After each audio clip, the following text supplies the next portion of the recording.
booda haati maaloo tolchi guyyaa irraa booda haati maaloo tolchi guyyaa irraa booda haati maaloo tolchi guyyaa irraa booda haati maaloo tolchi guyyaa irraa booda eettuluu yaachisee haalli sabanaati eessaa rakkisee haadhaan bankooti jal'inaaf lu'isa wallaahi dirratti meeshaalee leeylaan garratti yaa'uudhaaf nasara walutti nambifne qaawwi jarrisee qulqullurraafe qullaayaa'u malee samaaltu nu hafe qullaayaa'u malee samaaltu nu hafe ijjiinis nu jaamte harkaan hidhadhamne faashinaa harkamuu hitaa jala fuune hayyoo faashinaati ergaasaa hin beekne hariifummaa seenee tofaa dhugaa taane wanni nuti taane isaan maqaba hajjabee biyyaarri hundinuu sossoba akka taanu dhibne akka taane taane wallaahi ajaa'iba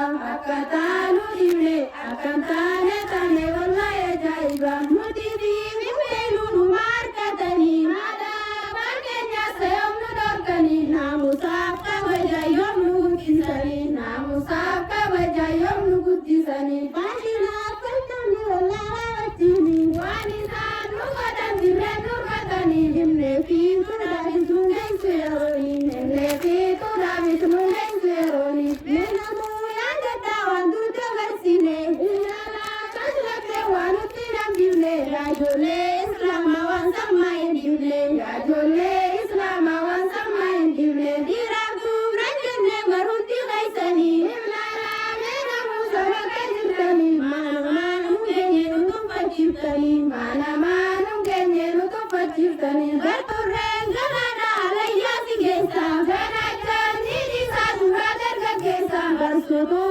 masuutaan sinaadha si geessa barsuutuu masuutaan sinaadha si geessa sababaan sinaadha wayii kana qofa himuudhaaf jalqabne hundinuu argama haayisii dubbatee Muhammad Mustafa haayisii dubbatee Muhammad Mustafa dhiiraa lagaanii wajjin kophaa ba'u teessumaan isana karaa deemuun ta'u haasawaan isana barwaa addan ba'u haasawaan isana barwaa addan ba'u yoo ijaaba malee haatee deemte mana haatiraa sibattee waan urgaa hubanna yaabboleetti teenya beekimaantee jirtaati ulaasina yaabboleetti teenya beekimaantee jirtaati ulaasina heera guutuu qabdi shari'aan islaamaa akkaataa fuudhaati fakkaataa heeruma gaafattee barachuun sirratti dirqama janajjaanni dhiisaa yaajollee islaamaa shamarraan muslimaata rabbitti amante rakkasoo qabarnaa ol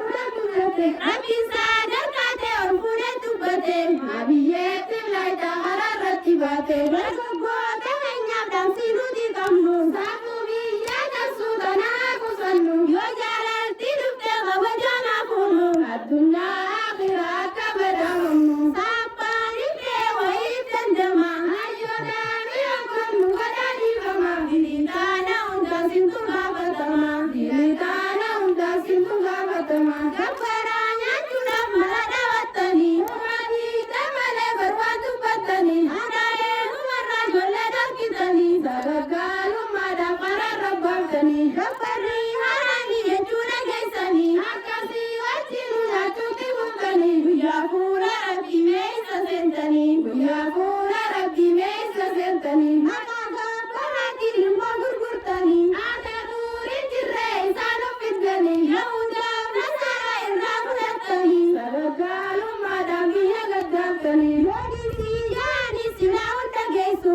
haasabaa rabbiimmoo wallaahi dandeessu ilmootee gurguruu rabbii waa sindiisu samaan murteeffattee gabbaraa nyaachuudhaaf kadhalliftee teessu hamsanaa biyyiidhaaf nurraa hubaddaa namni gurguratee bilisa ilmoo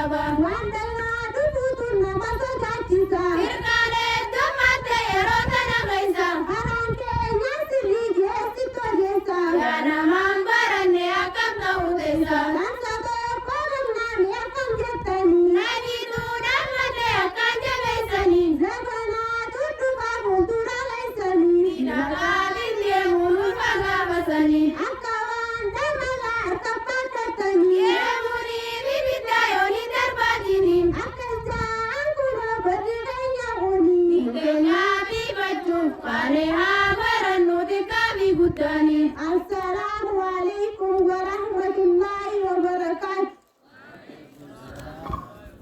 الله وبركاته. الله أكبر.